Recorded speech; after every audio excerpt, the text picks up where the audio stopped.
What's going on, guys? It's obviously Jordan here from Undergraduate Survival Guide. Today I've got a very, very special guest, my good old friend from school, Josh Crowe. I was speaking to you earlier and you were saying you came from an all-day radio event where you raised like £1,000 for Babystep. Talk us through Yeah, that. yeah. First of all, mate, thanks for having me on. It's good to be on. I've loved the podcast you've done so far, and yeah, it's good to be speaking to you after a while. But yeah, so we just came off the back of doing this all-day radio broadcast, and we were basically nominated by Leeds Student Radio, which is like the main radio body in Leeds. And they nominated us for this all-day broadcast. And basically what they were doing was an all-day show where it was kind of based around self-isolation and all the proceeds they made from that. So you could basically fundraise during the show. All the proceeds they made from that went to us and this local venue called Hyde Park Book Club. And yeah, we felt really lucky to be nominated. And then they approached us and said they wanted us to do an hour-long show. I think the thing went on for like 14 or 15 hours.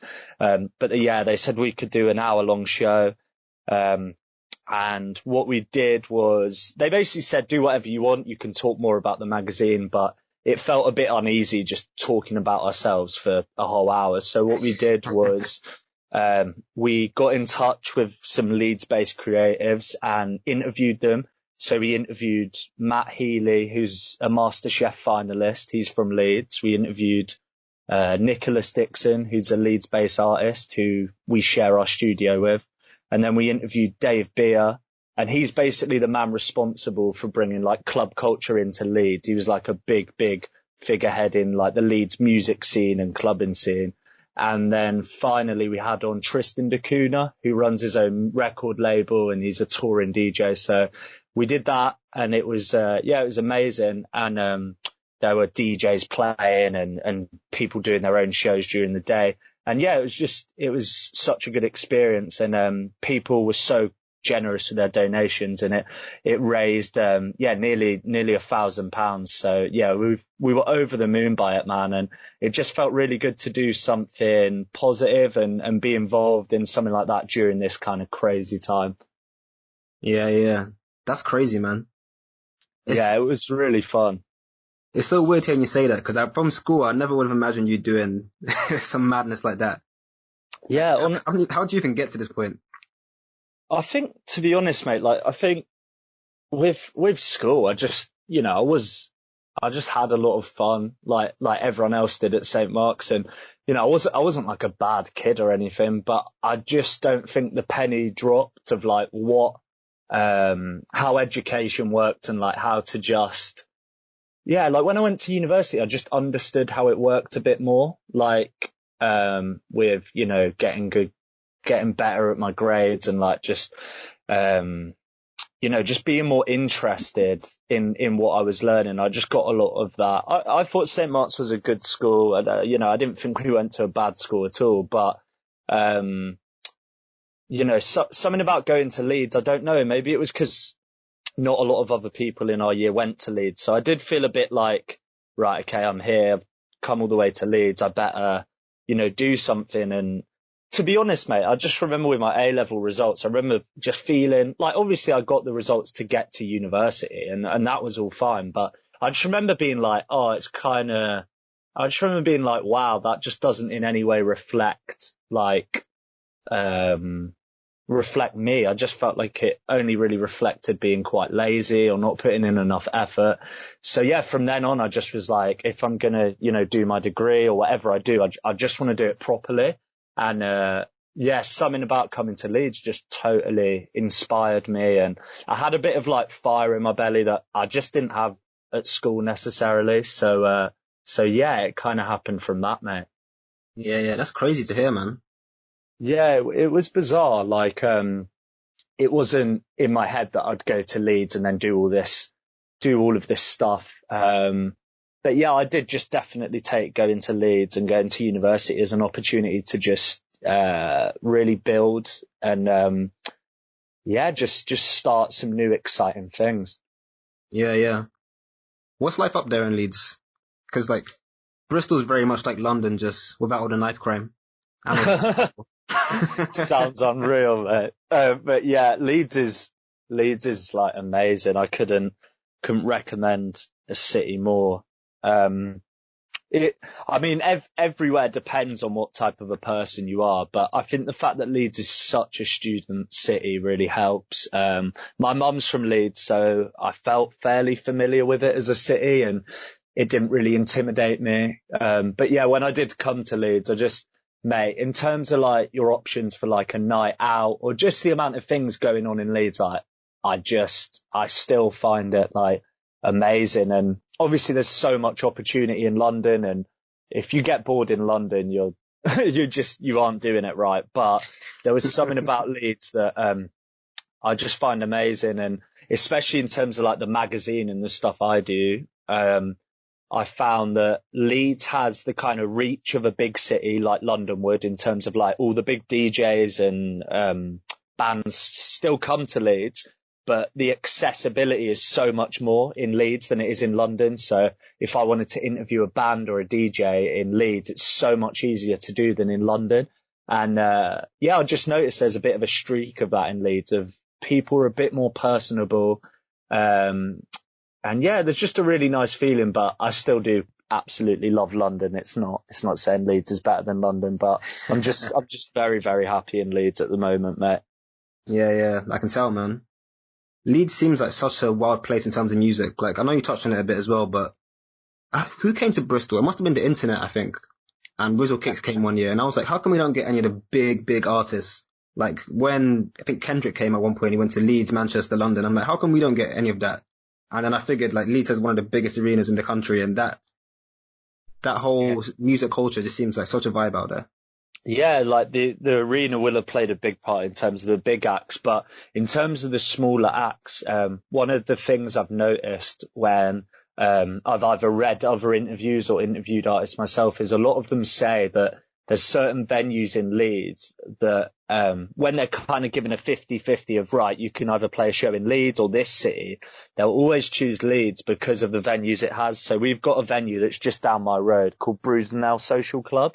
And it's honestly one of the most amazing places you could go to music wise. It's like an old man's pub, but then you go into another room and it's just this amazing stage, and like, acts from all over the world play there. And, it's amazing. And there's loads of other venues and nightclubs as well that are just unbelievable. So I think the thing is with Leeds, once, DJs and artists come to Leeds, as well as just people, you get a bit of a bug for it. And, I think that's what it does. I think it just draws the best acts in because they enjoy their time here so much.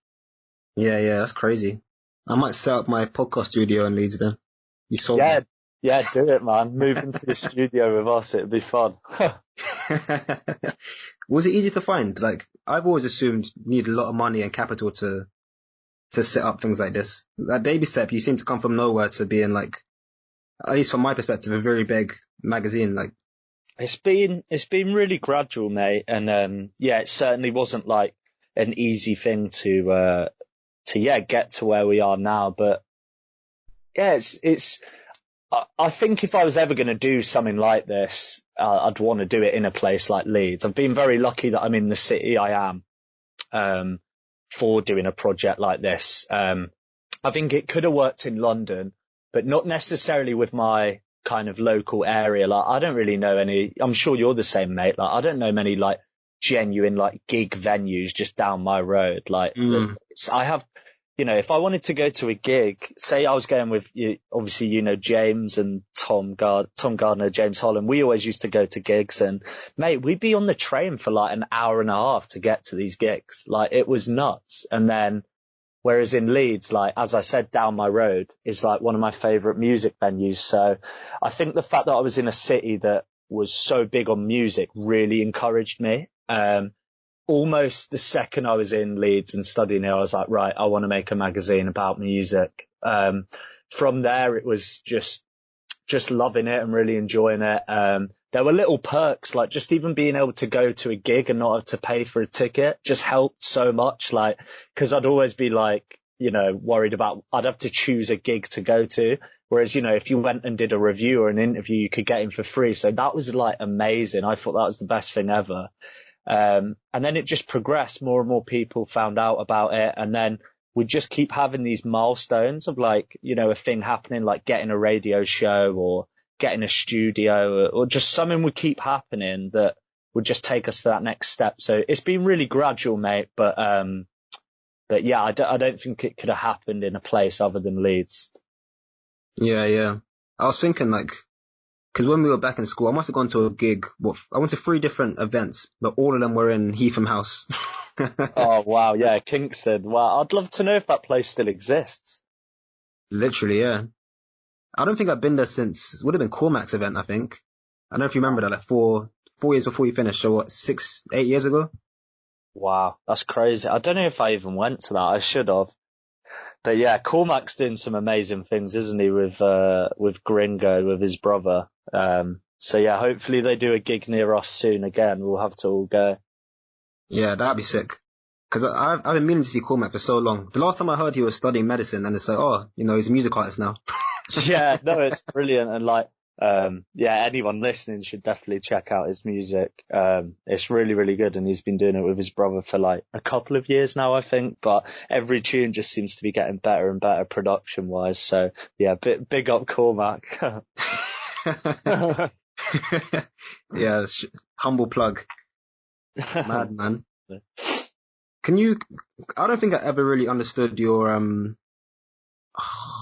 like the hierarchy of Babystep. I assumed it was just you that started from the ground up, but have you got a team going on there, or is it? So yeah, like at the start it was just because I never knew it would get the reach it did or like have just be what it is. It was only me for like, for quite a while. I'd be, just doing interviews on my own and reviewing gigs on my own. But just slowly, mate, it was just more and more people. And now there is, different roles, and we've got editors and writers, photographers and all sorts. But yeah, at the start it was a bit of a one-man band. And then, but since people have come on board, that's where Babystep really became what it is and had its identity, because when something isn't just your own, it's like everyone's. It just becomes something so much better and communal. And now it's a case that we've been lucky to have nearly 200 contributors since we've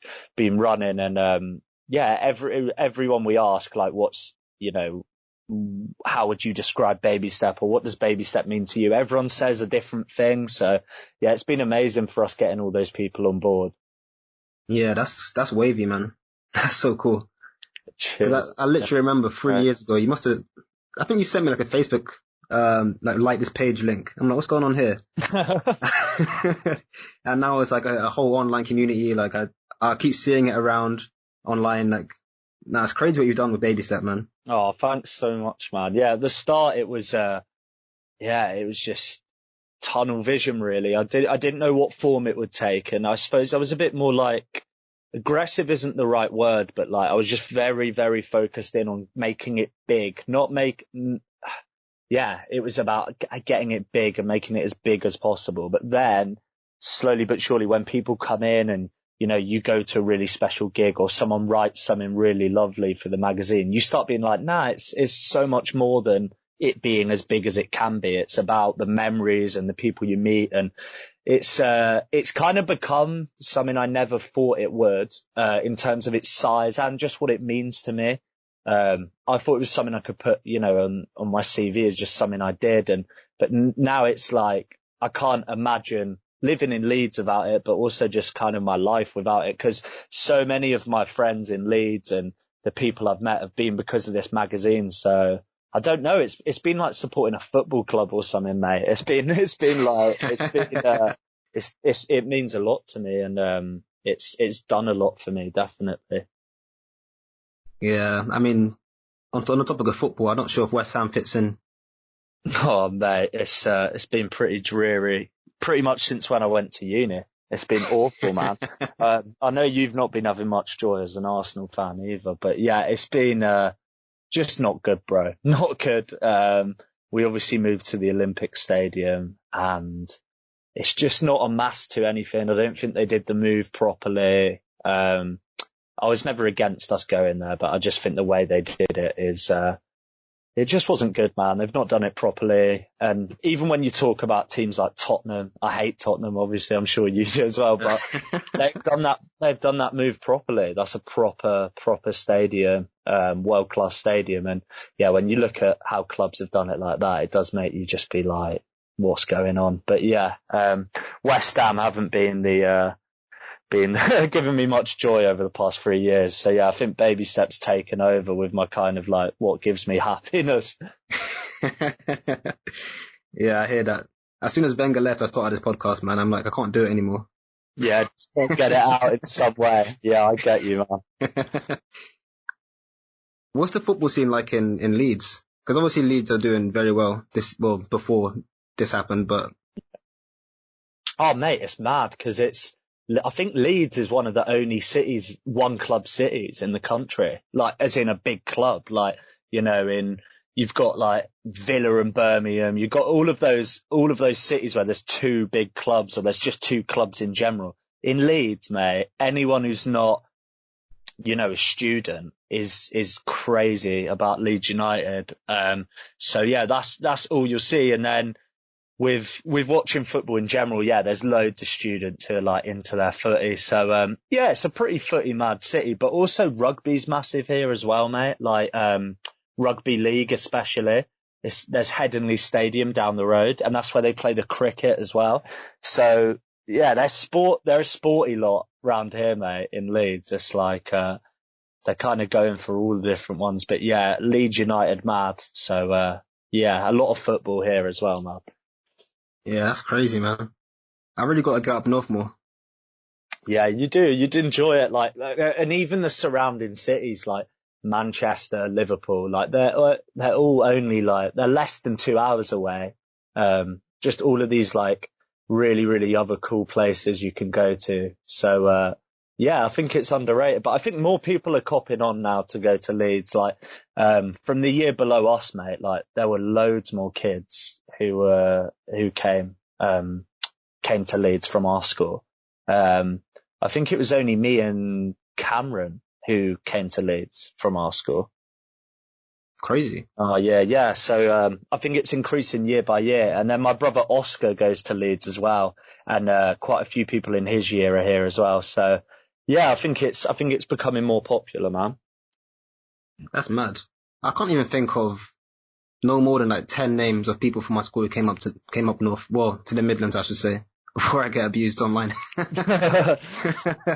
No, like it just didn't seem as much of a choice for people. I suppose maybe why it was more comfortable for me was that my mum's from Leeds, so I've got no kind of I knew what Leeds was like, so I suppose I wasn't as, a lot of people might have not gone to Leeds before, so they wouldn't know what to think of it. But yeah, really glad I did come here, man. Yeah, I mean, the fact you still fucking hell. The fact you still live out there says enough, man. How come you decided to not come home after graduating?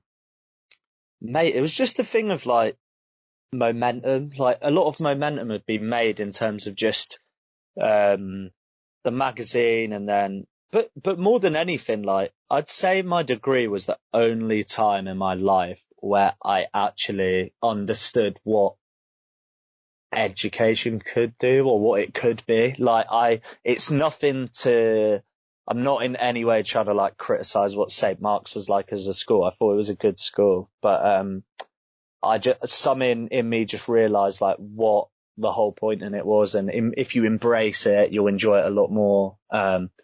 I just started understanding it a lot more. So, after that had happened, I'd enjoyed it so much and made a lot of friends, and the magazine had happened and gone well. I just thought it would be a bit dramatic to just go straight back to London, if you know what I mean. Like, and yeah, like I'm really glad I didn't. I'm really glad I didn't go back to London. I did work in London for like a few months, and I really enjoyed it. I did that this year. But yeah, every weekend I was back to Leeds, man. That's nice, man. That's good. I don't think I'll do that with Bristol. I think once I'm done, I'm back home. Mom's cooking for me. Yeah, no, that's a massive thing, mate. Like home comforts are something you're always gonna go back to, and it makes sense. But yeah, I've got family in Leeds, and I don't know. I just have always felt like, and Leeds is only, even though it's miles away, it's only like 2 hours on the train. It's not that deep. Like, do you know what I mean? Like coming home from when I was working in London Bridge, this year, it took me like an hour and a half to get home. And my thinking was, it takes me half an hour more to go from Leeds to London. Like, do you know what I mean? So Mm. it's, I don't know, even though it is far away, I've always felt that it's really not too far away at all. So yeah, I just felt like I had to stay in Leeds and give it a go, man. Yeah, 2 hours is nothing. Like, to be fair, from London to Bristol for me is like an hour 45. So, like, Yeah, that's nothing if you can get from. It takes us like 2 hours to go from West to East London. So, it's crazy, isn't it? Like the amount of commitment we used to have to put in to go on certain nights out. Like it would be genuinely like, yeah, I could go back to going to those gigs. Me, James and Tom would be getting back at like, we go to a gig that finished at like 11. We'd be getting home at like 1:30 sometimes. It was nuts. It was like we'd been to another city or something. Um, yeah, just going to like Elephant and Castle. It was ridiculous. But, yeah, it's just, yeah, London's just so big. And, I just never felt like Leeds was that far away. So yeah, just wasn't too worried about it. mm-hmm. For me, like the worst part about London for me is the night bus. Because in Oh, Hayes, I get like the N9 to Hounslow, then I got to walk an hour to yeah. get back.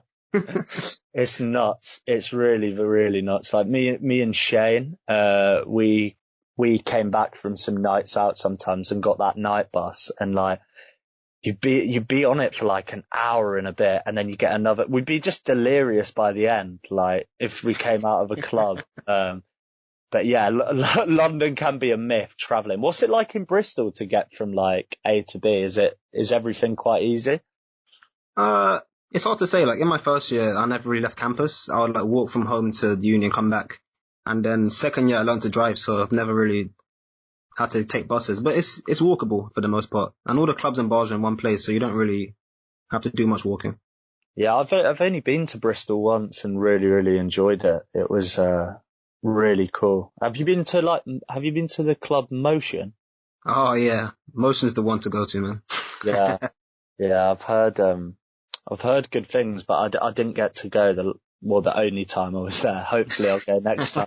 Next time when all of this is over, mate, whenever that is. But yeah, I've heard really good things. Yeah, man, I'm here for 2 more years, so let me know. Yeah, we'll definitely sort something out, mate. Motion's probably the only big venue in Bristol because otherwise we get loads of small acts. I don't want to say any names, I'm going to get in trouble, but but yeah, no, it's a good spot to go. I Yeah, want to ask you, yeah, yeah, go on, mate. because one thing that always annoys me when I see your Instagram is your artwork. Mm. Where do you find all this cool stuff, man? I have Um, white and grey walls, and you have these some amazing pictures. do you just mean the artwork we have for the magazine in general? Well, I mean, the picture behind you is Oh, yeah. So basically that came from, yeah, it's a good story actually. So the studio we're now in, um, we, yeah, the story of how we got in there is, I interviewed an artist in Leeds called Nicholas Dixon, and that's whose art you're on about. Yeah, so he's called Nicholas Dixon, and he's a Leeds-based artist. And I sorted an interview out with him 2 Christmases ago. It was like just before Christmas, and yeah, I interviewed him, and I knew he had a studio, so he went, right, okay, meet me in the studio, and we can do this interview. So I met him. He showed me this studio, and mate, I couldn't believe it. Like it was in the centre of Leeds. I went up, and it was just like, it was honestly like everything you could dream of for a studio. It's just like you go up these like really weird stairs, and then you're up, and it's just all of his art's there, and he was sharing it with a radio station at the time, and um yeah, I just remember thinking like, this is the coolest thing ever. Like, this studio is amazing. How sick is it that he's got his own studio? And then interviewed him in a local pub, which was really nice. And the interview went really well. And yeah, like after that, we kind of hit each other up every now and then, like commenting on each other's stuff, just supporting each other. And then the day I finished my dissertation, literally the day I finished, he messaged me saying, "Hi Josh, hope you're well, mate. Can I give you a call?" I called him and he told me he had this exhibition going on in the centre of Leeds, and that he was getting a New York graffiti artist on board called Sen One. And he just wanted to know if I wanted to be on board and help out. So yeah, I went there and we didn't really know where it was going to go, but we got on really well. I really liked the idea of the exhibition, and then before you knew it, he just brought me on board, and I worked on that exhibition for like 3 months, and during that we became really good mates, and then when I was working in London a month or so later, I got a call from him. He said, "Give me a call, I need to talk to you." And I was like, "What's going on?" Because it had just been at the end of the exhibition, and there'd be loads of stressy moments where things were happening, just because it is stressful doing that type of thing. So I thought, oh no, like what's happened with the exhibition as something, so yeah. I answered it, and he just said, "Mate, the space in the studio has become available. Do you want to move in?" And I was just like, what? So, I was on my lunch break on my first day at work in London, and it was at London Bridge, and I was looking at London Bridge, and I was just like, wow, I couldn't believe it, man. It was like a dream come true that I almost didn't even dream happening. It was nuts because I thought that studio was so, so cool, but I never thought we'd end up in there. Do you know what I mean? Yeah, yeah. Like, I always thought that was the coolest studio ever, and I was very jealous. Not jealous, but like, I was like, wow, that's so cool. And then, yeah, to have him be like, do you want to get involved, and do you want to move in? I was like, yeah, definitely. And yeah, we moved in January, and I'm still scratching my head that it's happened, mate. That's an amazing story, though. What an experience. Totally. Even the exhibition was just unbelievable. Like, he's a guy who's been smashing it in Leeds for more than 10 years with his art. Biggest artist in the city, and his art's all over. And firstly, for him to ask me to get on board, that was just, such a buzz in itself. But then for it to go where it went, and meet all of his, the people he works with and the people he knows, and then to move into the studio, mate, it was nuts. And I think I know this podcast is sometimes a thing about talking to people who may be still in university and all of that. And one bit of advice I could maybe try and get in here is never, ever be ashamed of working under someone. Like, that was an experience where, like, he brought me in to help him. And then now that we're in this studio, it just fit. Do you know what I mean? And all of that was just because I said yes to initially helping him out with something.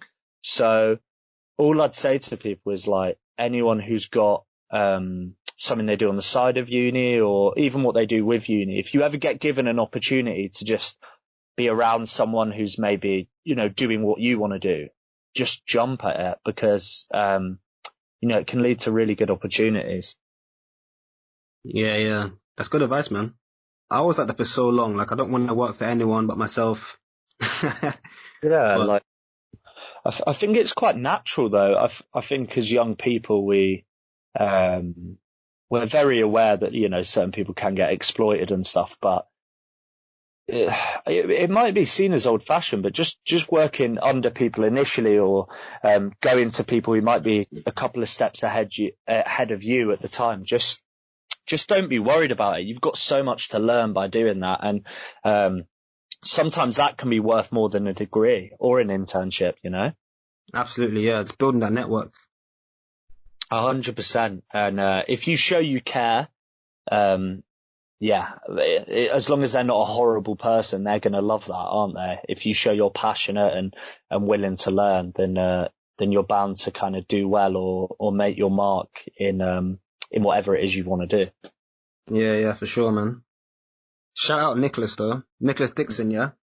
Nicholas Dixon, yeah, he's a good mate and an amazing artist who's just recently done a NHS giveaway where he gave away a piece of one of his original paintings and then 50 other pieces of artwork, and that's all to NHS staff, which was amazing, and yeah, it's been keeping morale going.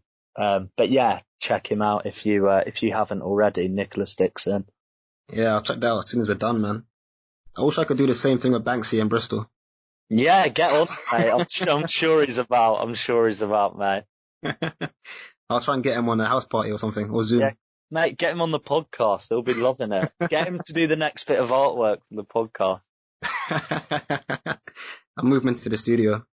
Yeah, definitely, man. Bring him to Leeds as well. Oh, I can't wait. How did you find, because obviously you graduated now, but looking back, how did you find uni? It was literally the best thing.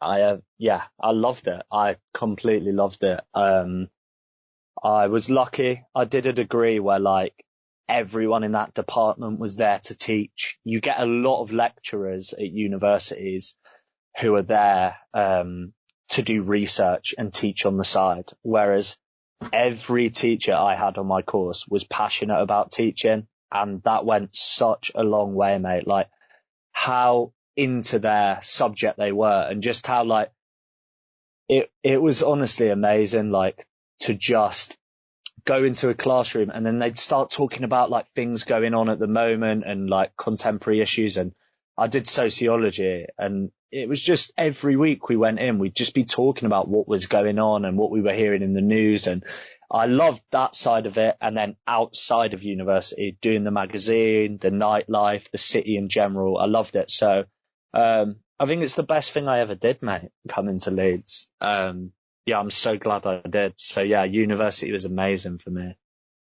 Yeah. Leeds sounds like a real mad important place for your, early 20s, late teens. Definitely, man. Like, regardless of what happens in the future, I think, yeah, I'll always have my eye on Leeds and what it's given for me personally, and more than anything, just the confidence it's given me has been amazing. And I think Leeds has taught me that. Once it did give me that confidence, I realized like things like confidence and just believing in yourself are so big in whatever it is you want to do. Whereas maybe I thought in school that those things didn't matter as much. But it's just a great city. Anyone who hasn't gone, make sure you do come to Leeds. You can do it the next Babystep party we have. I'm sure you can visit the city that way. But yeah, mate, honestly, every time we do a party, I just try and get 4 or 5 people from our school or like back home to come down, and yeah, I think they all enjoyed it quite a bit. Yeah, that's a vibe. I think your last one was in November time, right?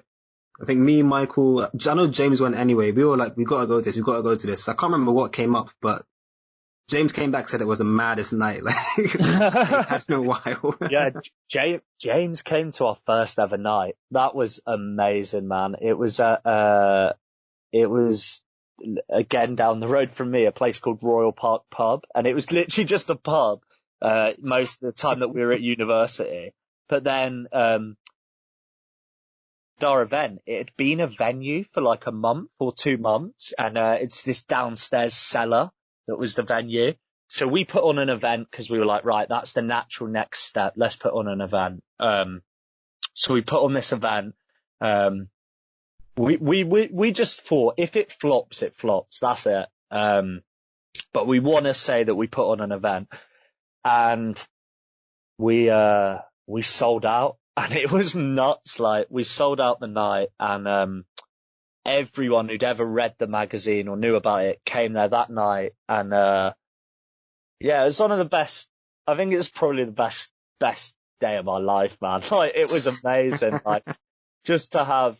I can't explain like having like something that's, you know, you've been doing in your bedroom the whole time pretty much, like from a laptop, just, you know, this thing you've done on a laptop, like, and then to just see people come because they know about it and be like, oh, and just talking about the magazine or just enjoying the night. It was amazing to see, like, it almost changed what the magazine was, making it an event because it brought a personality to the magazine.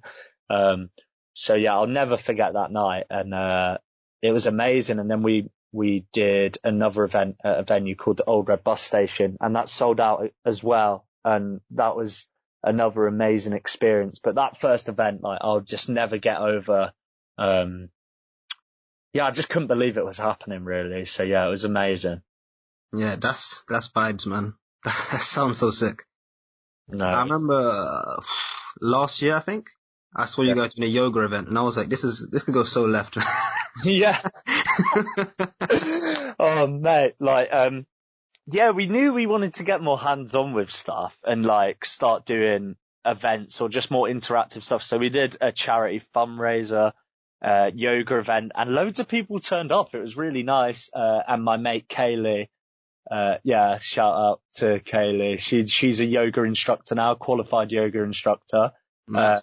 She got her qualification in India last year. And yeah, she's been really, really kind to do all of these classes for free. And yeah, all the money goes to charity. So yeah, she's been a legend putting on those classes for us. And we're thinking of doing an online one, man, an online yoga class, like live stream type thing during all of this. So yeah, be sure to tune into that. But yeah, that was like the first kind of thing we did. And then yeah, obviously the events came after. Yeah, that's mad. That's jokes though.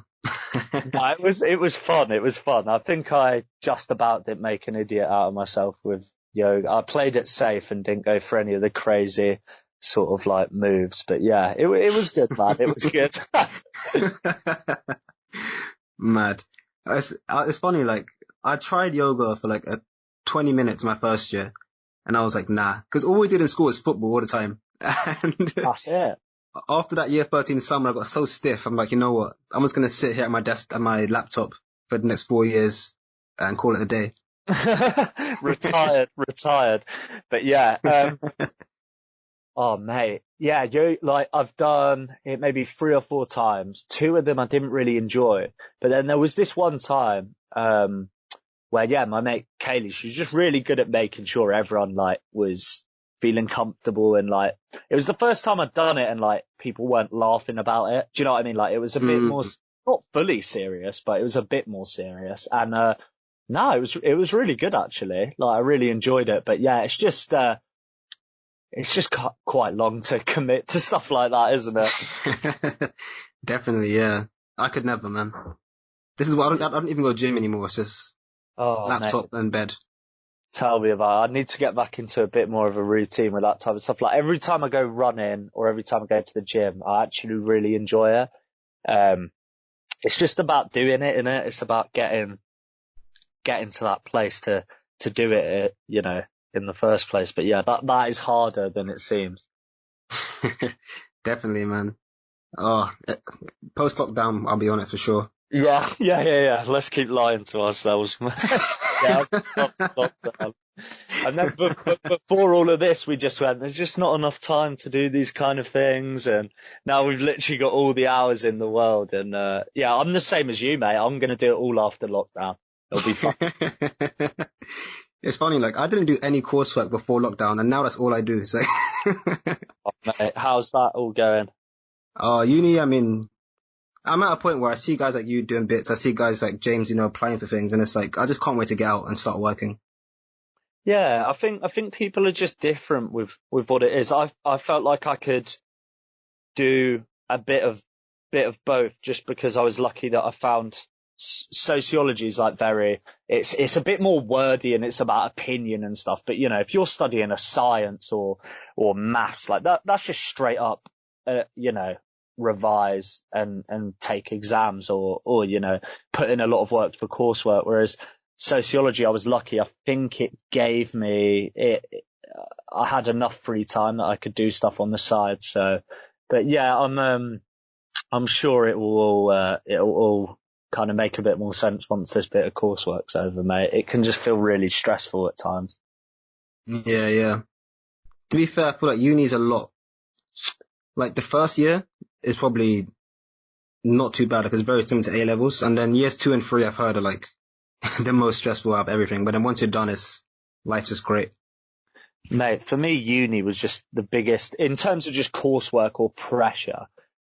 I've never dealt with something that was in extremes like that. Like it was either, I mean, I don't know about you, but there were a couple of times I was at uni where I almost forgot that I was there for uni. Like you're just in this city having the best time ever, and you forget that you're actually there to get a degree and you're there to do that. And then when the coursework comes, you definitely know you're there to get a degree. You definitely do that stuff. But, that's what it's like. But I kind of liked the freedom of university because we had like 24-hour libraries and stuff. And if I ever really needed to turn it around, I felt really lucky that I could just go to the library and do it. Whereas at home, like for school, your mum would just go nuts if you were trying to stay up at like 2 a.m. to do stuff. And so, yeah, I think uni I was lucky that uni kind of worked for me.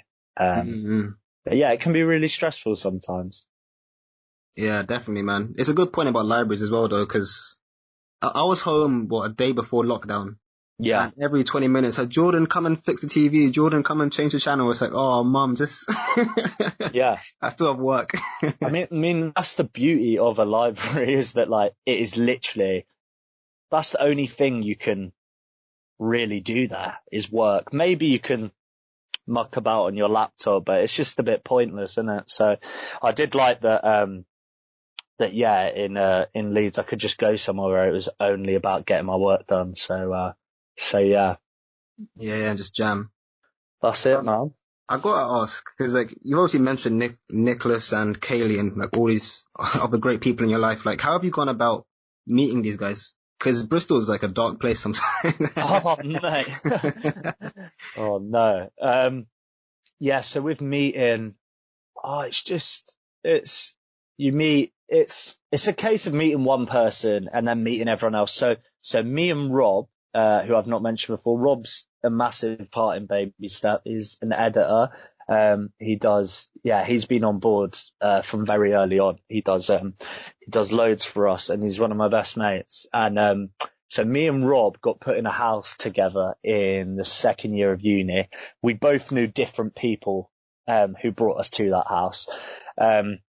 And then from living there, we became really good mates and he got on board the magazine and then he introduced me to a load of his friends, and I introduced him to a load of my friends. So yeah, people like Kaylee I met through Rob and yeah, I think that's just how it is. Those weird circumstances where you meet someone. But yeah, even in that, like the magazine was why I kind of ended up becoming good friends with Rob and then becoming mates with everyone else. So yeah, the magazine certainly helped. And that second year house was a 14-person house, mate. So yeah, there were a lot of people in there. Living with 14 people was certainly an experience. That's crazy. Yeah, I lived with 8 people, 7 others in my second year, and I thought that was mad. 14 is like... Yeah, it was almost too many people though, because what happened was there was obviously you're split up through floors. There was like 3 floors. So what would happen was like it'd be mostly the girls were downstairs and the boys were upstairs. So you genuinely wouldn't see someone for like 3 or 4 days. It was nuts. Like, and I've lived in smaller houses since, and yeah, it's probably just a bit nicer because you actually see the people you live with a bit more, which is always a bonus. But yeah, it was a good experience. That's crazy, man. How did you even find a 14-person house? That sounds like a mansion sort of levels. It fully was like a mansion type house. It looked like Tracy Beaker's dumping ground, mate. That's what it looked like. It just was this weird house. But it was in first year, I became mates with a guy called Xander. And we did a little magazine thing in first year. And then he introduced me to, everyone there. And, I live with those guys. And yeah, so just all these little connections of, meeting people and then, just meeting more people. Mm-mm. It's interesting how you never like met the person directly. It's always like you met A who showed you B who showed you C, and then suddenly down the line it's like a very good link. That's it. I think that's what a lot of Leeds is like, but social life in general, getting introduced to a person via someone else. I like most of my friends are through that type of thing. Yeah. That's crazy, man. It's interesting because school was like the complete opposite. You were just thrown in this, 7 more. It's like, Yeah. Oh, mate. Yeah, it was. Everything was a bit more instructional and organized, wasn't it? And, you weren't forced to be friends, but, it was, you could explain why you were friends with certain people, couldn't you? Yeah, most of the time. Most of the time, yeah. What would you say is your, like, if someone says St. Mark's, what's the first thing that comes to your head? First memory? Oh, mate. I tell you what, the sixth form common room, I think about that a lot. That's a fond memory. I quite liked sixth form. How did you find it, mate? Really? That's weird. I hated sixth form. Not like academically, like, but I remember like I did like how both the sides of the year started talking and that type of side of it. Like I did like it in that respect. Obviously there wasn't as much room for just going mental and like enjoy, like that side. But I'd say that's one of my first memory, like the first things that comes to my head. Playing football in the playground, that's a big one. What about you? What's like the first thing that comes into your mind? Me, it's gotta be, would have been drama in year 8. Wow.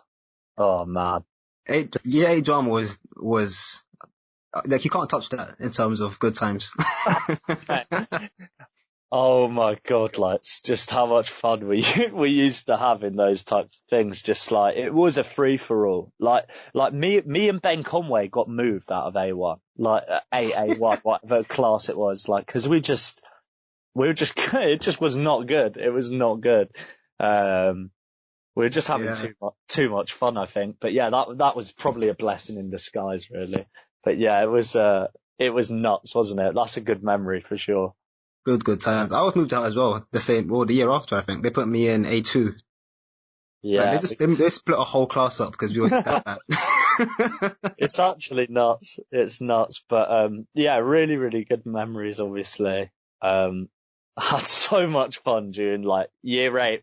I don't know about you, but year 8 just was the most fun ever. Like I literally thought it was so good. By far. Like I was sad in GCSE when we had to stop doing drama, music, like all the artsy things. Like, I used to love art, not even for the actual subject, but for the class. Oh mate, yeah, Mess about. so much. It was like a competition at times how bad it got. But then now like I've gone to uni and enjoyed learning. A part of me is like, how bad is that we used to be like that? But I think everyone who's been to school would have a year they remember where it just was, fun. And I think that's an important part as well. You need to have enjoyed yourself. You don't want to have been a robot the whole way through and not know how to talk to people and laugh about things. Yeah, definitely. There are a lot of skills you got to learn when you're going through it. Because I know people now that get to uni, they haven't really had that experience, and you find it harder to like make the most of your time there. Mate, if you're deprived of those social skills, very basic social skills, it's going to impact you at some point, unless you're an academic, unless you work in a field that's just, you get in, you do your work and that's it, but in this world, most of the things we do are going to be working with people and how we interact and all of that, especially for me. Like, I know for sure I'll never be in a thing where it's just like, go to work, do this, that's done. Like, I'm going to have to use my social skills and conversational skills in what I do. So, those early years when we were just enjoying ourselves and socializing a bit more, I think they're important. And yeah, man, I think when you go to university, you certainly see people who are very, very intelligent and rich in one aspect, but they also lack quite foundational social skills. And I think you get caught out at some point with that. Yeah, definitely. I mean, I can hear a lot of investment bankers and lawyers screaming at us right now for saying Yeah, they're this. going mental, aren't they? Like, what friends? I don't need friends. Yeah. Yeah, they'll be taking over the world in a year, mate, and banishing us for this. But yeah, Yeah, I got some legal fees. I just got some papers, actually, legal papers for this podcast. yeah, yeah, mate. Email them over. Oh man, it is crazy though. And I feel like, I mean, obviously you're doing your own thing, so it's cool, but there are a lot of people that once you start working, you start to realize how different, like even for me, when I started uni, I realized how different school was. And I feel like once you start work, it's like, damn, uni was really, that bubble's really over now. Totally. Yeah, when you get thrown into the work environment, it's a bit of a shock, I think. I've been lucky to do quite a lot of freelance work this year, and I got quite quickly into that after university, and there were a couple of times where I thought, wow, this is all happening really, really quickly. But yeah, uni is a bubble. You and Michael were talking about this the other week. You don't have to turn up anywhere. You're not going to get kicked out if you do anything wrong. And I think that freedom will either be the best thing that's ever happened or the worst thing that's ever happened for you. It's how you take it. You could use that freedom to do something in your free time and start something on the side, or you could use that freedom to just chill. And chilling is fine, obviously, but yeah, it can also be a bit of an Achilles heel for some people. Definitely. How have you I don't know how to say this actually. In terms of work now, do you really feel that work-life pressure, or you kind of still chilling to an extent? It varies because the decision to go freelance this year has meant that whenever I am on a project, it feels quite intense. But then again, you do get windows where you aren't necessarily working on stuff other than Babystep. I'm very fortunate that we've started to now kind of gear Babystep as a business. So I'm really lucky that it's looking like soon it might become a full-time thing. It kind of is for now, but I just mean really consolidating that as an idea and feeling like I don't have to work elsewhere. But all of the freelance things I've done. So I worked for a magazine called Crack Magazine. They're based in Bristol, actually, mate. Yeah, I've seen them around. Yeah, I've written for them at festivals, and that's quite high intensity because you've got deadlines. And I've done that for other magazines like Mix Mag as well. And then I did a thing. I was a production assistant for this events company, and that was quite intense as well. So when I am at work, I do find that balance is quite, I do find it quite hard. But yeah, I've been, because I've obviously been doing a few different things, I've managed to get quite a bit of free time amongst all of it. I can see the advantage for freelancing in terms of free time. It's great, but when you're in times like this, mate, it's not so. Yeah. So yeah, it's definitely a double-edged sword, man. Yeah, I was about to say, like, how are you making money now? I mean, I know Babystep, you have some ongoing things. Like, I've seen the challenge every day for the last 30 days. Yeah. Yeah, like a series of ways. The magazine does bring in money with things like merchandise, and we're just about to start doing stuff like advertising. The events really help us out as well. They do really, really well. But yeah, if I'm not doing that, I do freelance writing for magazines. So they give you a set fee per article. So that's been helping. And yeah, it's been amazing really, like to be writing for some of the magazines I have, like ones I really look up to and are a big source of inspiration for Babystep, like to be able to write for them and even get paid to do it. It's like amazing. But, so yeah, that's what I've done on the side during all of this, mate. And yeah, just trying to make ends meet. But yeah, it's, there's not too much pressure because I managed to save a bit when I was working in London. So, yeah, it's all good, mate. Yeah, that's good to hear. Yeah, it was lucky I did now, to be honest, mate. Yeah, I mean, I didn't say, I mean, I've been pretty good at money for the last, I would say 2.5 years. But before that, I was so mad, when I started uni. Because obviously selling sweets in school, I must have got to first year, for PS4, TV, all this good stuff. I'm like, but I can't eat. Yeah, yeah. Like, I've It's got no money in the ridiculous, isn't it? bank. Everyone needs to learn that kind of lesson at some point, though. Like, I think it's important. I never forget, actually, um, having this pocket money once from my parents, and I went to buy this thing, and it was obviously like a rip off. I can't remember what it was, but my dad was like, no, don't get it. Like, it costs so much for what it is.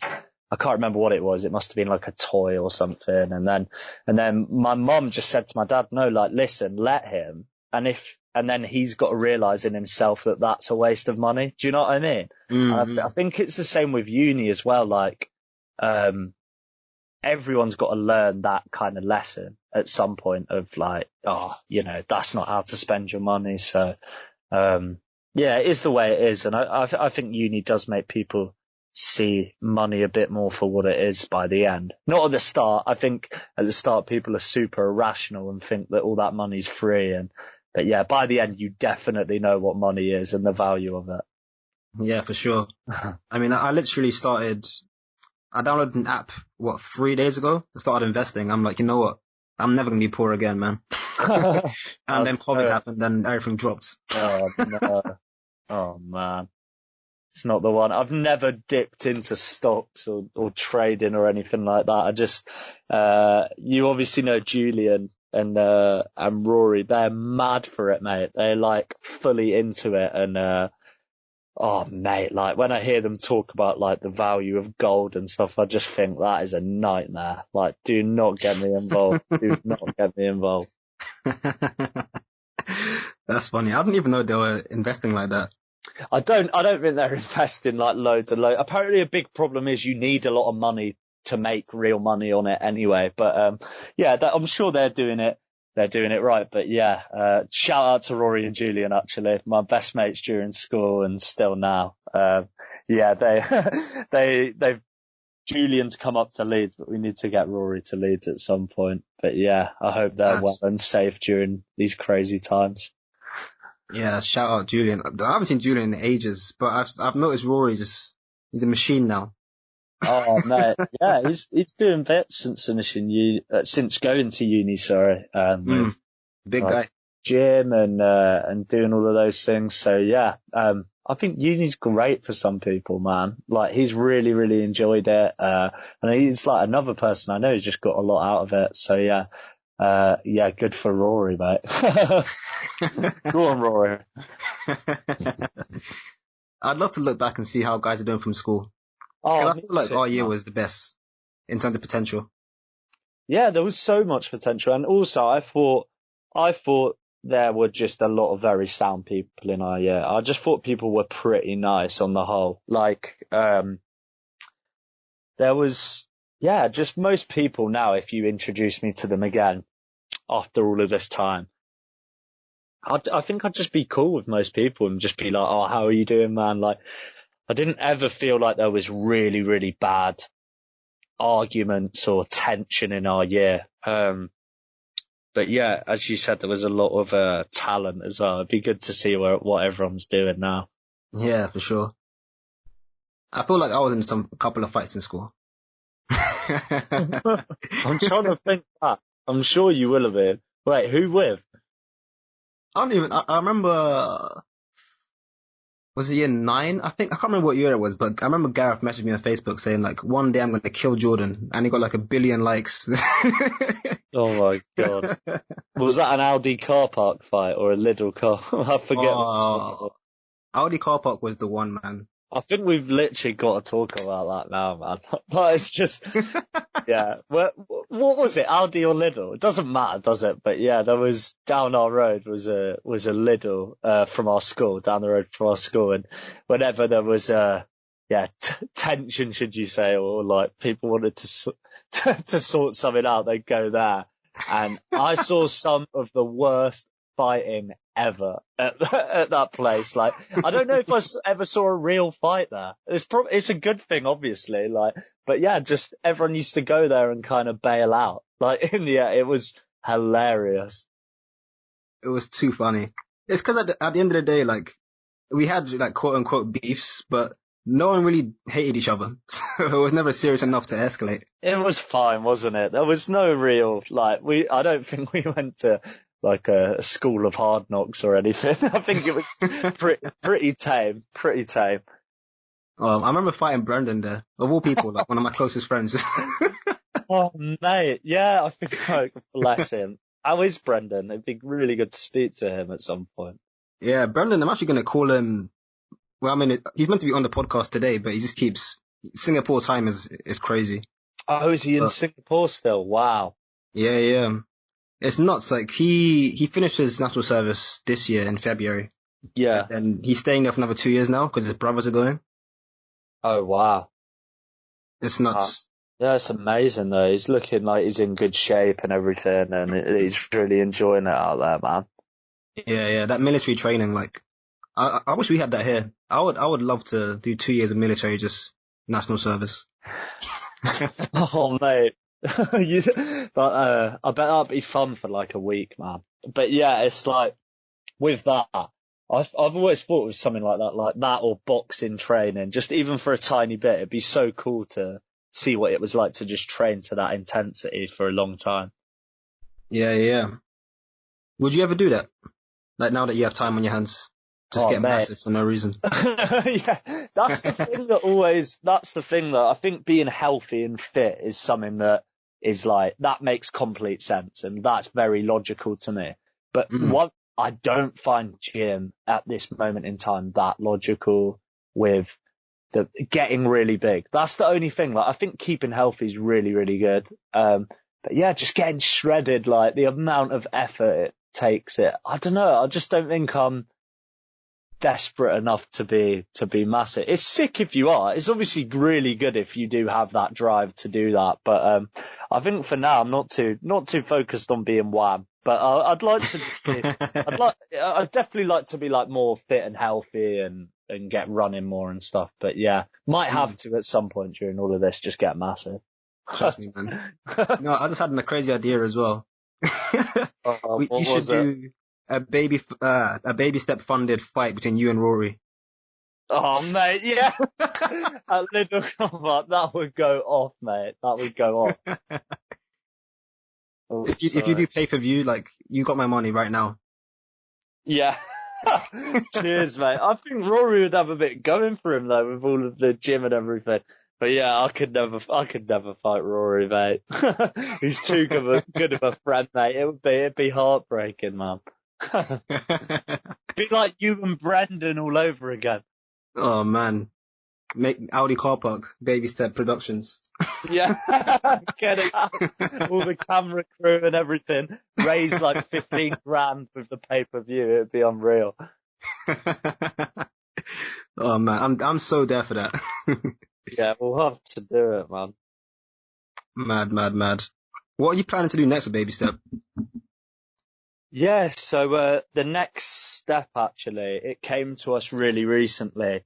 So this all-day broadcast was amazing, and I talked earlier a bit about how we have different milestones for the magazine. So doing an event was one, and then having a radio show was on, and then studio was one. But yeah, doing this radio thing really felt like a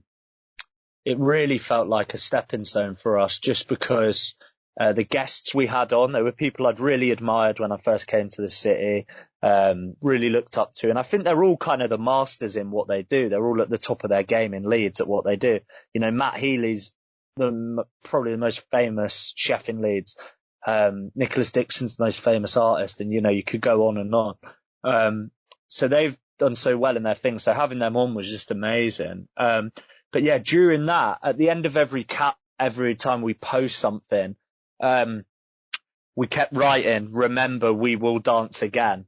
And it just stuck with us, like, "We will dance again," as like a quite positive message to be sending out to people. So the next thing we're thinking of is to do to put out a competition we're friends with like quite a few artists, and graphic designers. So we're going to put out a competition, that basically invites artists to make their own design. They've got complete control over the design, but just with the words "We will dance again" on a t-shirt, and they can do whatever design they want with that. And it's just a bit of a symbol of like hope. And once we've made that t-shirt and the winner's announced, all of the sales that we make or profits we make from that are going to go straight to the NHS. So that is going to take a bit of organising, but we're really, really looking forward to doing that, mate. Yeah, that's lovely though, man.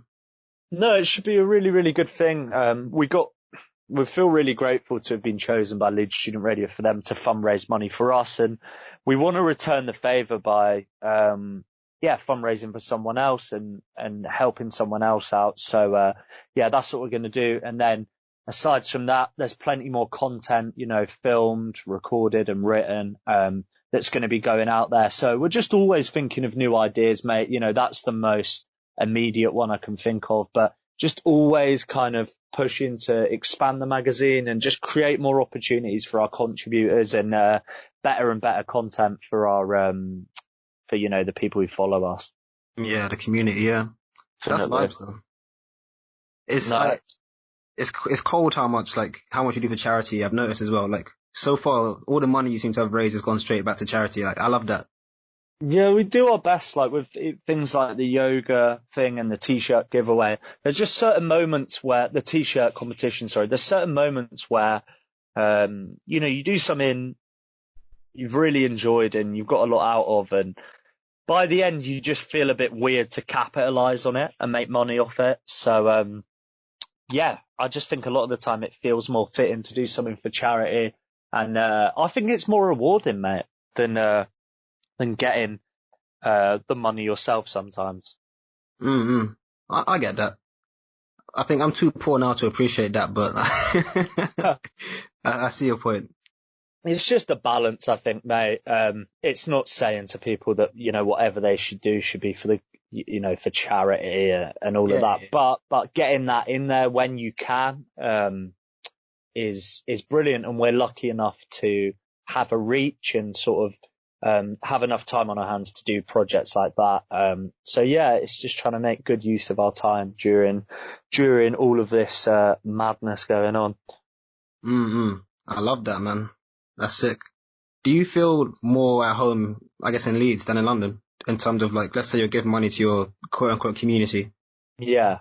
I feel more in touch with the local community in Leeds in terms of charities and venues and stuff, but that's not reflective of London. That's maybe reflective of where I'm from, like Whitton and Twickenham. It's not that I've got anything against where I'm from or don't like it. There's just not as much going on in respect to music venues and all of those other things. And in Leeds, it's all around you. So I just feel more inclined to get in touch with them. But yeah, it'd be nice to look at what's going on around me in London. I'm sure there is more stuff than I know about. So, and then in terms of feeling at home,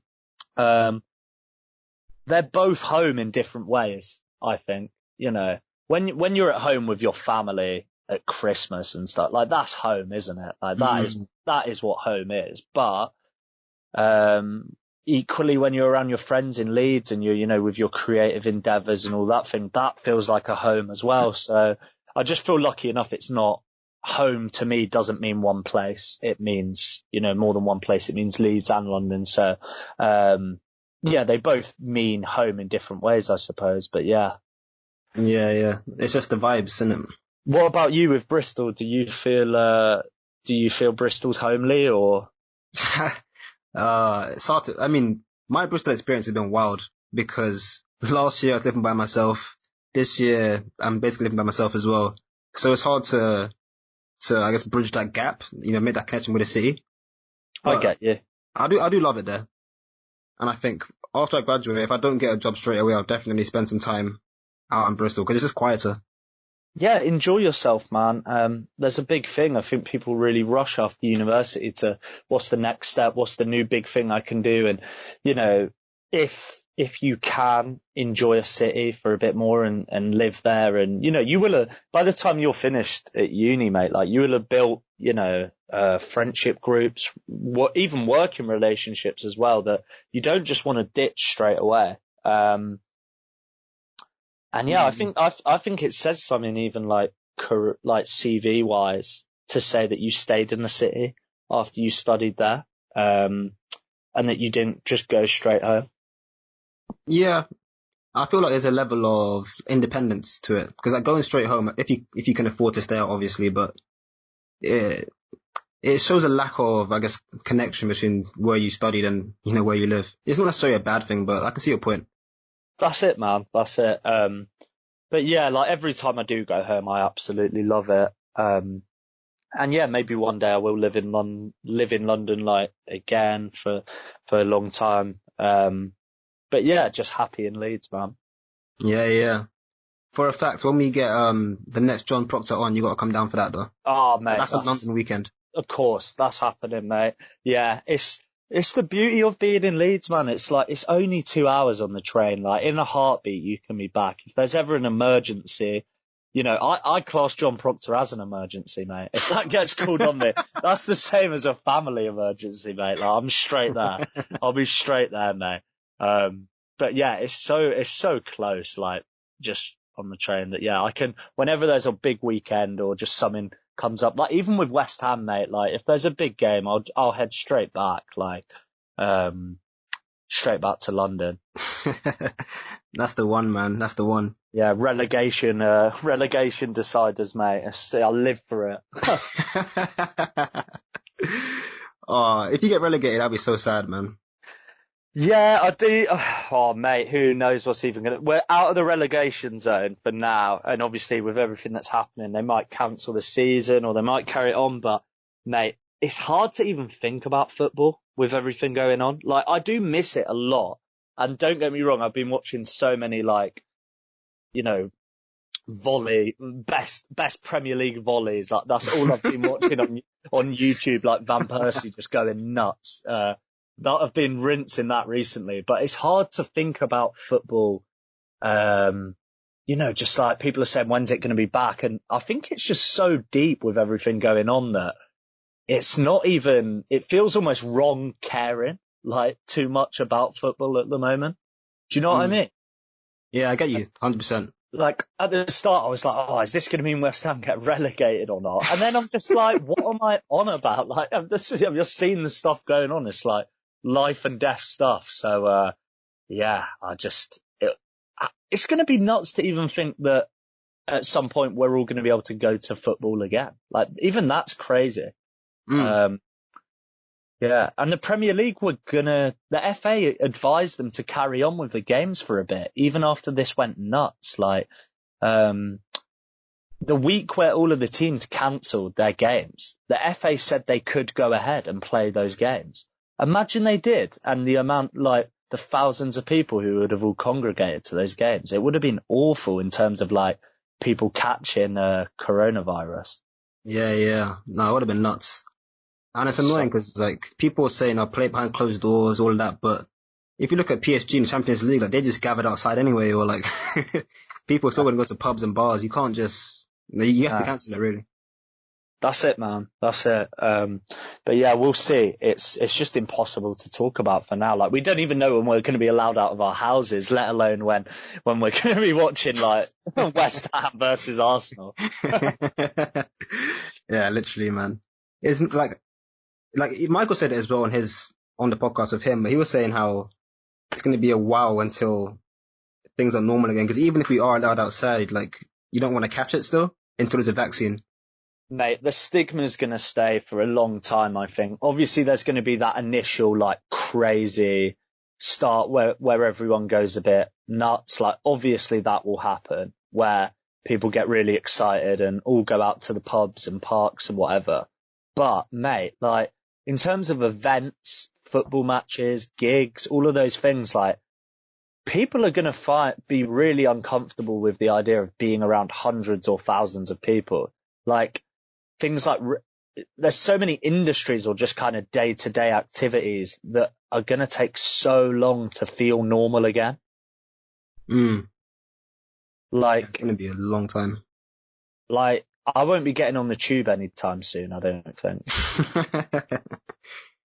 I can't lie. I don't even get on the tube in normal circumstances, man. I hate the Piccadilly. Oh, it's disgusting, bro. Like that was my one thing in when I worked in London, where it was like, I think most people from London are pretty proud to be from London, and they embrace it. But when I get on the tube, I just feel like I feel like a little bit disgusted that I'm from this place. Do you know what I mean? Everyone's on there and like shoulder barging each other, and then the next train's in like a minute. It's just like, what has the world come to?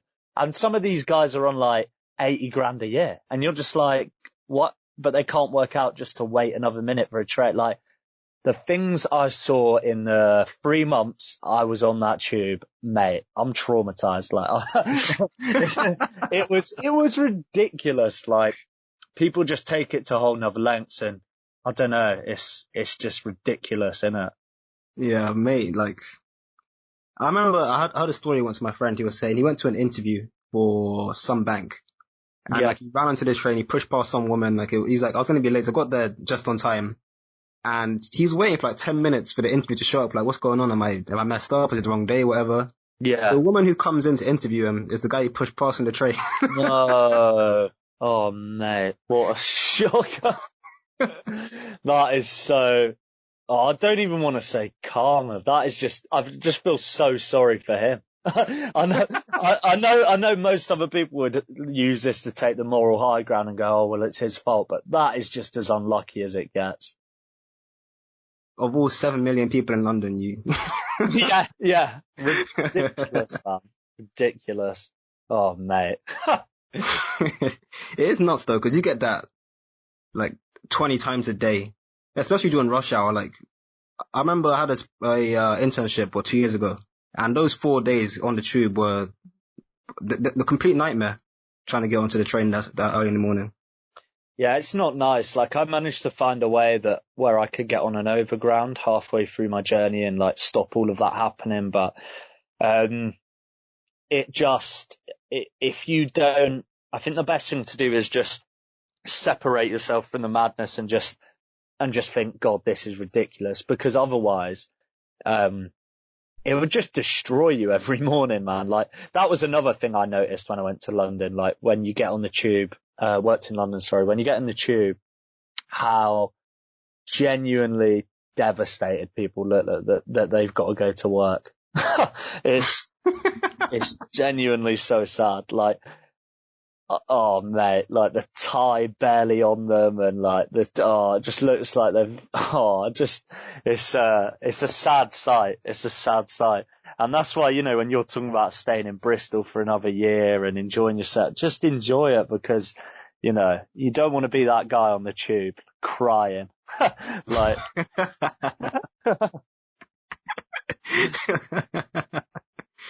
yeah, no, that's so true, man.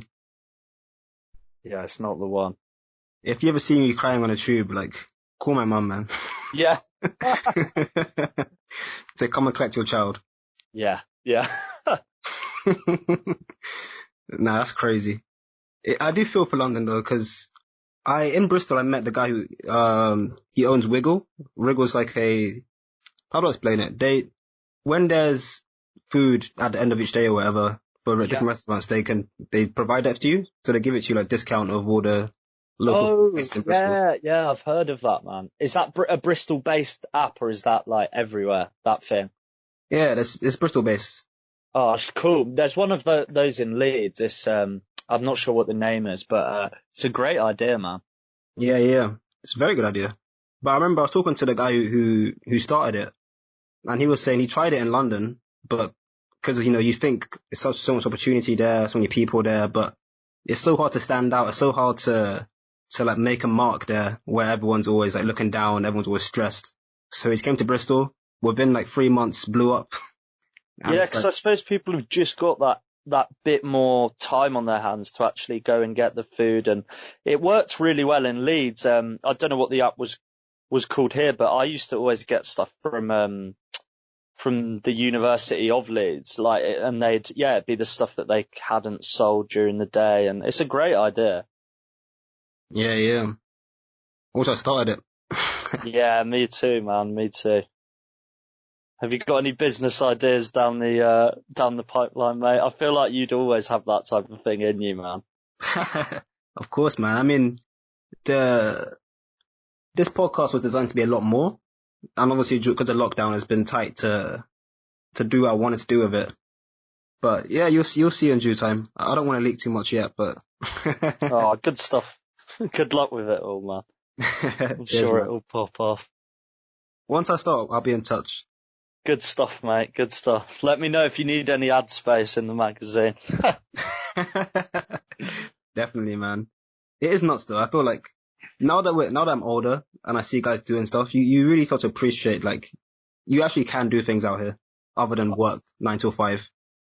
Totally, man. I think it's in your hands, and there's going to be so many times in doing whatever you do where it doesn't feel real, and it doesn't quite feel like what you're doing will amount to a full-time thing. And even if it doesn't amount to a full-time thing, it might amount to you, working so say Babystep doesn't become a full-time thing I can do. It might result in me working for a magazine full-time. Do you know what I mean? Another magazine full-time. Like, you've always just got to be open to the idea that I just think showing that you're passionate and showing that you want to take yourself somewhere, people are always going to like that. Like, no one's ever going to be annoyed at a trier. Do you know what I mean? Like, if you make a business idea and it doesn't quite go to plan, but you really tried hard and you did it with your studies, like, that's appealing. Like, surely that's appealing. Like, but yeah, you're right. Like, the idea of you can just turn things, you can just turn things around, or you can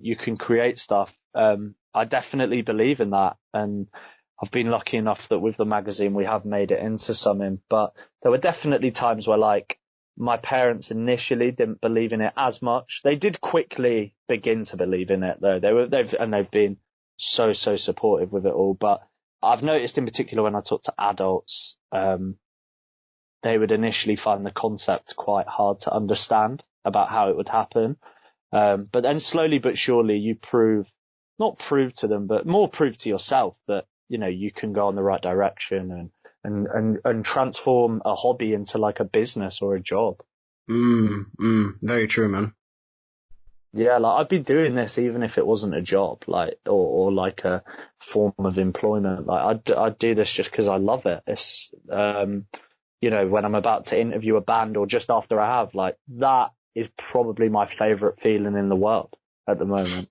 I love it. Mad. Like, it genuinely is the biggest buzz ever. Yeah, it's almost like scoring a goal or something with, like, but I don't think I'm going to be a baller at this point, mate. It's a tough reality learning. You're not going to play for your boyhood club, isn't it? It's always sad. Yeah, I'm just about coming to terms that I won't be playing up front for West Ham. Oh man, I think I deeped that with football a long time ago. So my goal now is to buy Arsenal one day. Just I love that. give me $20 billion and then, I'll make it happen. You've always got to have an aim that seems like almost just silly, like just so out there. And I think you should be always aspiring to have some sort of goal or some next step till the very end, really, because that's, I think, a lot of what life's about. Just like going as far as you can in what you do, but also obviously like the people you meet along the way and all of those things. But it's just important to just keep going. And every time you get that moment where you're like, oh, we've made it with this, or, oh, I never thought it would go this far. Just reset. It's so important. Don't go, okay, that's over now. That's done. We've done it, because then you get complacent. So every time I get to a moment where I'm like, right, that was a really nice, like, milestone, I just like to take a breather and think about what's next. Yeah. No, I get that. Because I remember being told, like, it takes a startup on average 3 years to flop. And that thought has stuck with me for so long because it's like I would rather start three businesses in 10 years and have them all fail than, stay in one place for 10 years. Because once you Well, start winning and you get complacent, you forget what it's like to lose. yeah. Yeah, life gets peak after that. So true, man. And I think the thing you said about 3 businesses in 10 years, like the probability of all 3 of those businesses flopping gets a lot lower as you move through each business because of the things you learn along the way. And I think taking risks and making yourself vulnerable to failure also opens you up to being very successful. So it's a risk worth taking, but the longer you work at it, the less of a risk it is really. Do you know what I mean? Mm-hmm. Whereas doing the same thing for 10 years gets the same result every time. And that's why, yeah, I mean, fair play if you do that. And some people are going to, do that kind of thing. And I do get it. It's comfort, it's security. But if you want to make your own business or you want to do your own projects, like you've got to accept that failure or setbacks are a major part of it. And they've got to be used as a tool to push you forward and do well. Like my dad, he worked in London for like advertising agencies for a number of years, but he always he's very like entrepreneurial, and in the back of his head he always had business ideas, and he tried a few things. He'd honestly do anything. Like he had a bouncy castle company. He had and that went well. That literally went well, but obviously it's like not enough for it to do well. He had a hot dog stall. He did a hot dog stall outside Twickenham Rugby Ground. And then now he does an artificial grass company, and he's hit a really good note with that, and he's doing really well with that. And yeah, it's weird actually. That's his 3rd business, and you said the 3 business thing. So yeah, I'm sure the things he learned from those other 2 endeavors taught him a lot about this one.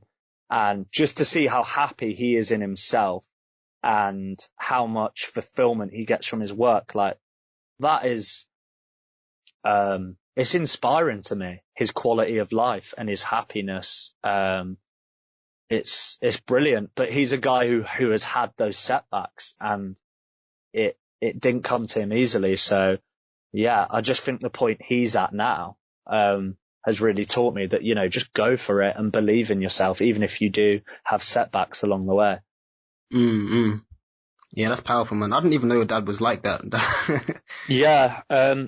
I mean, he'd worked, I don't really know like the ins and outs of the jobs he had before in terms of like the nature of the industry and where it was going. Yeah. Maybe he was I think from what I know, a part of the industry he was involved in was like declining somewhat just because of online. Like he worked for Yellow Pages at the start. Like obviously Yellow Pages was like the fountain of all knowledge of business. Like if you needed anything, man, if you needed a plumber, that's where you go. That was the internet. It was like a Bible version of the internet. So yeah. And then I just think advertising changed, and he was rolling with it, but I think the game he was in the first place was very different from the one he was in his last years of being involved in it. And then, yeah, he took the plunge and did those businesses. But yeah, to see him do that and have the endeavor, and it's been amazing. And my mum's a massive part of that as well. They now run the business together, the artificial grass business together. And yeah, I think my mum definitely keeps my dad in order with it all. Like, I think my mum's like the rock behind it all, like with organising it. But yeah, it's been amazing to see. And even though I want to do something very different to like artificial grass, like I can still learn a lot from that. And yeah, it's inspiring. Yeah, that's mad. I never knew there was a business for artificial grass. Exactly. Maybe that's where he hit the kind of nail on the head. But yeah, he loves it and it's doing well. So yeah, good on him. Yeah, more power to him, man. Yeah, go on, Colin. I think now that you explained that, it makes a lot more sense now that you're doing Babystep? Because before I was like, how do you go from sociology and, Yeah. on the subs of A-side to to start on your own magazine? It seemed like such a massive step that I never understood before. But it makes a lot of sense. How do you explain that?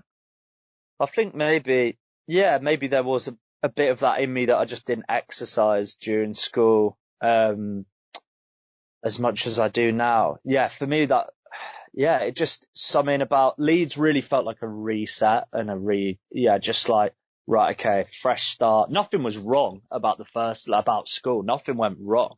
It's just things could have gone a lot better. And that's what I realized. Like, that was the whole problem I had with school.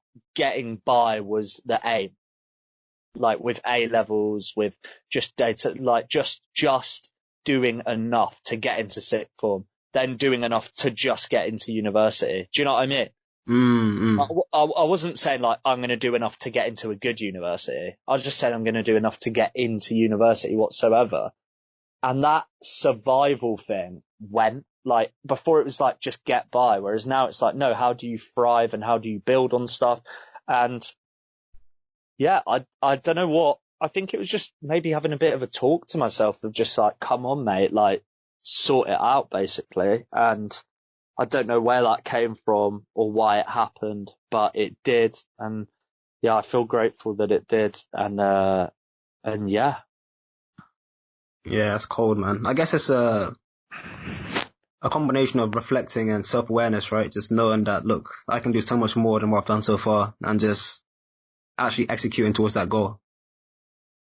Yeah, I think that's it. And I just felt a bit dissatisfied in myself with my grades and stuff. And I know a lot of people would say, yeah, but you ended up in this position anyway. So even if you got better grades, it wouldn't have changed anything. But it was more just like being in a situation for that many years and not trying your best, or not remotely trying your best. That's just not good. Do you know what I mean? Like, yeah. And that was more the thing. So yeah, just decided there had to be a time to switch it on a bit more. Yeah, and I'm glad I did. And I just feel more alive in general for it, like socially, as well as just like in a professional sense. Like, I just feel like, I just feel like a bit richer lifestyle wise as well as a result. So, it's been a really good thing coming to Leeds, and yeah, man. Now that's very good to hear, man. Do you think, how do I put this? Like, because obviously you're not necessarily different now, but then when you look back on how you were before and how, how we acted in school and that, would you say that was like a welcome change, or were you always like low key not as happy as you could have been and just didn't realize it? I think I was happy. I think I was always happy at school. Always very happy socially, but great friends. I think for the most part, great teachers, great school. Everything was happy, but I just don't think I was satisfied in terms of personal achievement. It's one aspect, but it's a very foundational thing to general happiness. It's only one thing I wasn't happy in. I still have the best memories, the best friends, the best times at St. Mark's in school. But the one thing that lacked was, like achievement, basically, just achieving stuff in general. And now that I do have that, I just feel a lot more fulfilled in general. It was just, I mean, there's loads of ways you could deep it and go really like, why didn't I care then, and why has it happened now? But the fact is, I am where I am now, and I feel really happy with the past 3 years and how things have gone. So, if anything, maybe not being as on it at school led to me being more on it now. So I wouldn't change a thing, but yeah, there was definitely like quite a drastic change between attitude at school and attitude at university. Yeah. I guess it sounds like it's more of a perspective thing. Like, you get older, you realize that, I can do more, so why would I continue being a child? Totally. For lack of better words. That's it. There are a lot of things that were just at school, I think I didn't accept, like, I don't know, at university, I just realized, right, get on with it. And if you don't, you just won't get a good grade. At school, I think everyone, like, a lot of people thought there was a point to be proved and all of that. There isn't a point to be proved. You get the grade you get. That's it. Like, but, yeah, I think I was just a bit naive at school. Like, I had only really ever one bad, like, teaching experience, like, as in one bad experience, as in, like, where a teacher, I think, impacted me quite negatively at St. Mark's, and that was English A level. And I remember this left me feeling quite alienated, like, with the subject, where we had one really, really good teacher, who was really eccentric and great. Yeah, he was ace. And then, but yeah, just this one English teacher I did have, I never forget, in the A level thing, like, she just kept giving me a C for this piece of coursework. And I was like, what do I need to do? What do I need to do to get a better grade here? I didn't get it, what I was meant to do. So I was like, okay, like, screw it. I'm just going to do a bit of a kind of, I don't know what you could call it. Let's call it like a cry for help to this teacher. Like, I wanted to show her that I was really struggling and, like, I just didn't know what to do. So Philip Garcia was the god of English, mate. Like, he was the best student ever. Like, he was so clever. Yeah. And he sent me his essay. He always would, and be like, yeah, you know, use whatever you want in terms of, like, inspiration for it or references. So I used it, and most of the time I'd reference it, and I wouldn't, but this one time I thought, right, I'm just going to copy and paste this whole thing, and I'm going to hand it in, and I'm going to see. In my head, I thought the teacher was going to go, right, you're cheating, as in you've copied someone else. What's wrong? And then we talk about it, and I'd go, oh, I'm so sorry, but this is why I feel like it really isn't going well. So I copied it word for word. The only thing I changed, mate, was my name. You know, Philip Garcia got crossed out, Josh Crowe got put in, and she gave me a C. And and I couldn't believe it, mate. I could not believe it. So after that, I felt really, like, disenfranchised. I just thought, okay, you've made your mind up about me, and that's it.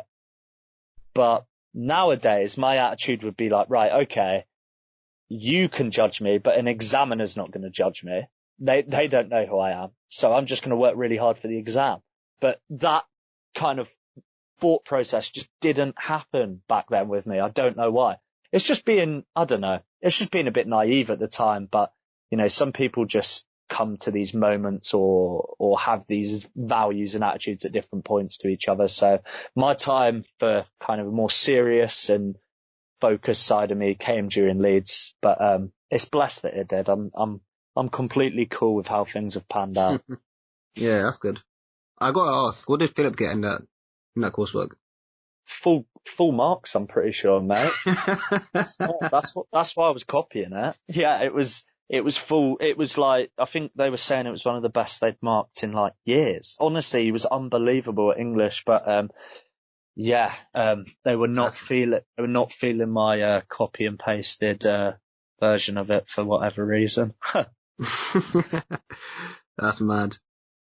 Oh man. Yeah, it was a shame, man. I did after that just think, like, wow. But and yeah, now that it just feels really weird, because obviously doing the degree and then being an editor for a magazine, I would have never thought that it would have gone from being that desperate in an English class to, like, writing being what I want to pursue as a profession. So it's been a bit of a crazy journey, really. Yeah, sounds like it. I think, because I remember doing a similar thing with Philip. I copied one of his homeworks for history. Everyone was at it. Philip, like, anything that was writing related, he was the guy to go to. Like, One of the best writers ever, mate.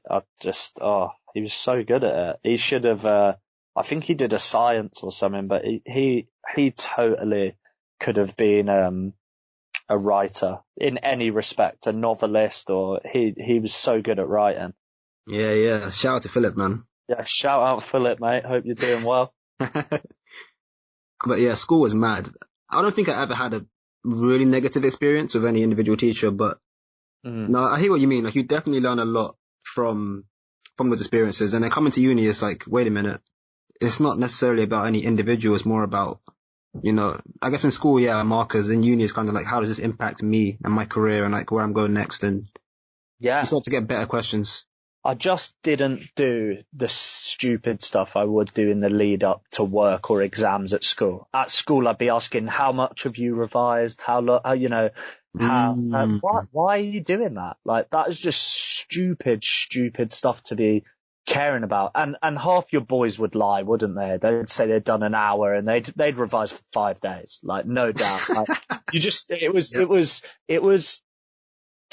it was all of that. But like, once you start caring about those types of things, that is a losing mentality as far as I'm concerned. Like, do you know what I mean? Like, if you start, I don't know, it's like in a boxing match, if you start talking about the opponent's gloves do you know what I mean? You're not focused on what you're going to do. You're not Yeah. focused on your game and what you're going to do. Do you know, or in a race when you look at another person running, like, you should be looking straight ahead and doing what you've got to do. And, yeah, that just wasn't there at school. But then at uni it just came, and yeah, I'm glad for it. But yeah, it's just about getting focused in, knowing who you are, and setting your own goals. And you can aspire to other people and get inspired by them, but don't compare yourself all the time to them.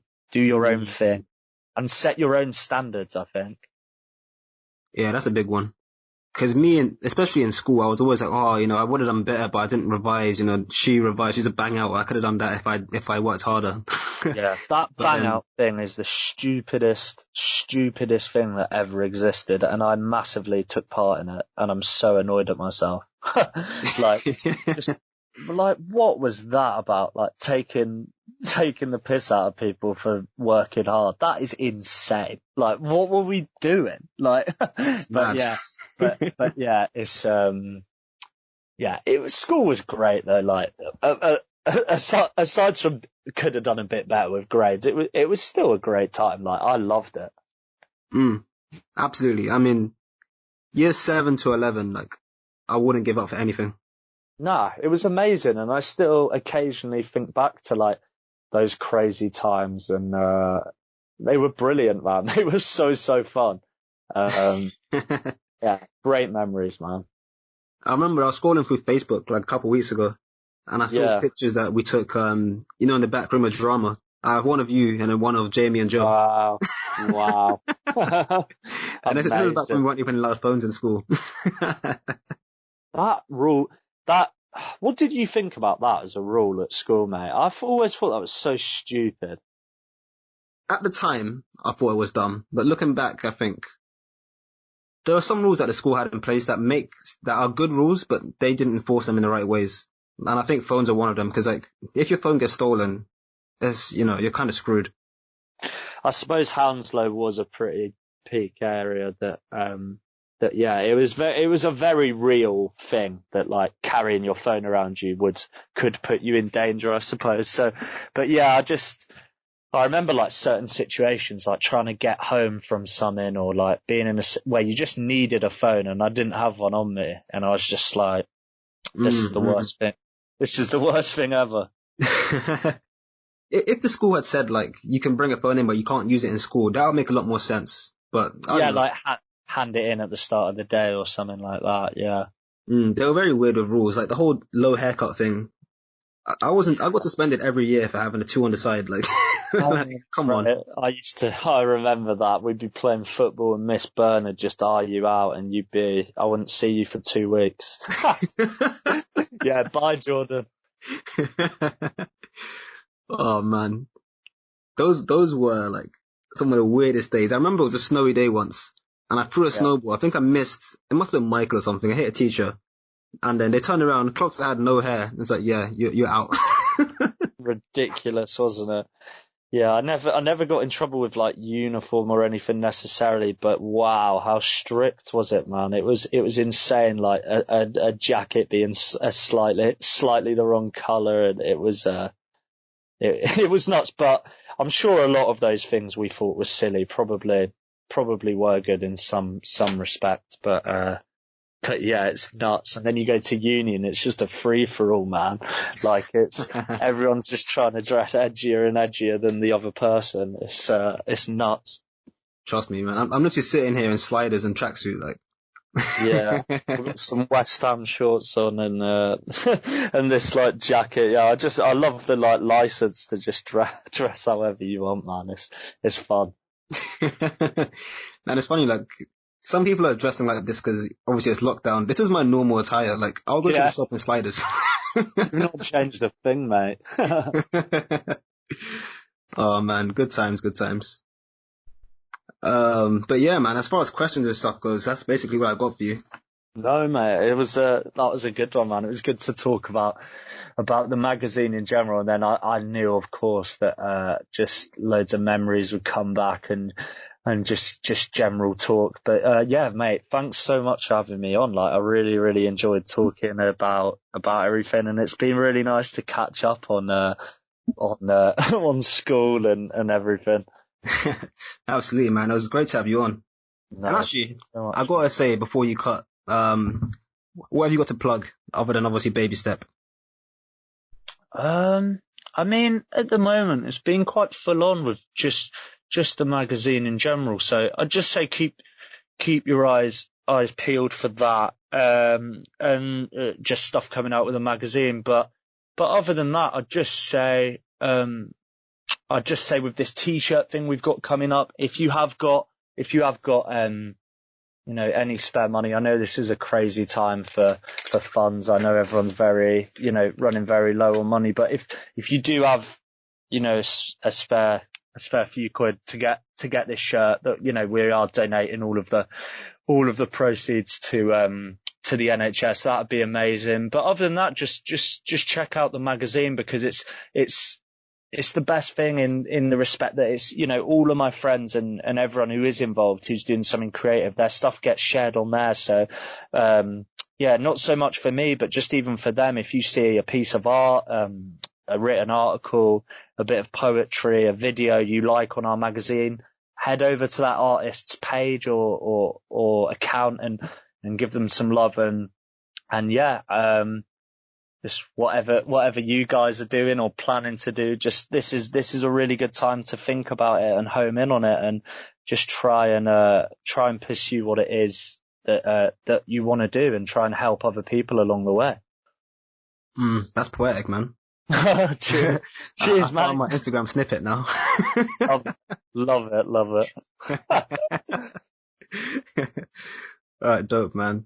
Thanks, Yeah, bro. fuck B-side as well.